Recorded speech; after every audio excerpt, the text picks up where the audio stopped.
had just survived months of depression after my girlfriend, Tracy, left me. She had stopped calling me months ago and it had been one of the roughest times of my life. I had really loved her and she had made me laugh more than anyone I had ever met, even though we still fought sometimes. I had a great job in finance and I had no lack of money, but Tracy didn't care about that kind of thing. She was a warm person who really seemed to care about her fellow human beings. We had a huge argument when I had accepted a new high-paying position at a company with ties to some unscrupulous activities, and she said that she would leave me if I was going to align myself with those kind of people. I told her that she was being selfish, that it was my big break. I thought that she would cool down eventually, but she didn't, and I never heard from her again. Before the fight, we had been talking about moving in together. It ruined me. Every second that I wasn't working, I was laying on my couch listless and wallowing in misery. I spent 3 solid months drinking too much and eating junk food. The fridge was now crammed full with cartons and boxes of old takeaway and items well past their expiration dates. It smelled horrible whenever I opened the door. One Saturday morning, I got up, made a cup of coffee and accidentally used an old carton of milk instead of the one that I had bought just a couple of days ago. As the sickening blob of congealed green dairy plopped into my coffee and ruined my morning, I decided that enough was enough. It was time to clean the fridge, and then maybe I could start to get my life back on track. To prepare for it, I went to Starbucks, got a cup of non-congealed coffee and then hit up the dollar store for garbage bags, paper towels and spray cleaner. I got home and procrastinated in front of the TV and finished my coffee before I could get up the courage to start. Finally, I spread a garbage bag out open on the kitchen floor, made the sign of the cross and went in. I started with some pizza boxes that only had petrified crusts in them and chucked them into the bag. Soggy, stinking Chinese food takeout containers threatened to break open and leak as I threw them in. Bags of bread with 2 or 3 moldy pieces in them, objects in drawers that might have once been vegetables, empty milk cartons, empty egg cartons with just the shells inside, Tupperware with green fuzzy pasta inside that was so old that it might have been something that Tracy had made for me before she left. I threw all these in the bag. I gagged as I poured the carton of rotten milk down the toilet and flushed. Cringing with each new find, I slowly emptied the contents of the fridge into the garbage bag, saving and putting aside only the new milk and a couple of condiments that I suspected would never go bad. As I got to the back of the fridge, I had to get on my knees and really reach, my head almost on the top shelf. I grabbed something slimy and liquefied that was a cucumber originally, which I threw on top of the heap of rotten food. Near the very back, there were a couple of packages that I didn't recognize.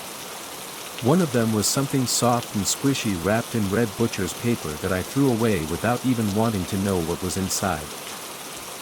The other one was a small white cardboard box that had a little red ribbon tied around it in a bow.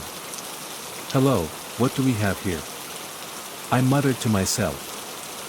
Fancy bakeries and candy makers sometimes put sweets and chocolates in boxes like this.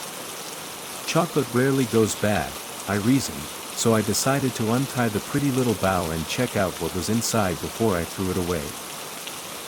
As I took the ribbon off and opened the lid, I screamed and fell back on the floor, throwing the box away from me across the room. I scooted back, breathing hard as I watched it hit the floor and the contents rolled out onto the kitchen tile. It looked like a human finger or something that resembled a human finger. It was shriveled and blackened, but it had a bright red enamel fingernail still attached to it. It stopped rolling across the floor and came to rest over by the dishwasher. As I gulped in breath and tried to calm down, I thought, this has to be some kind of joke. Maybe it was some kind of realistic gory confection that some fancy chocolatier made for Halloween.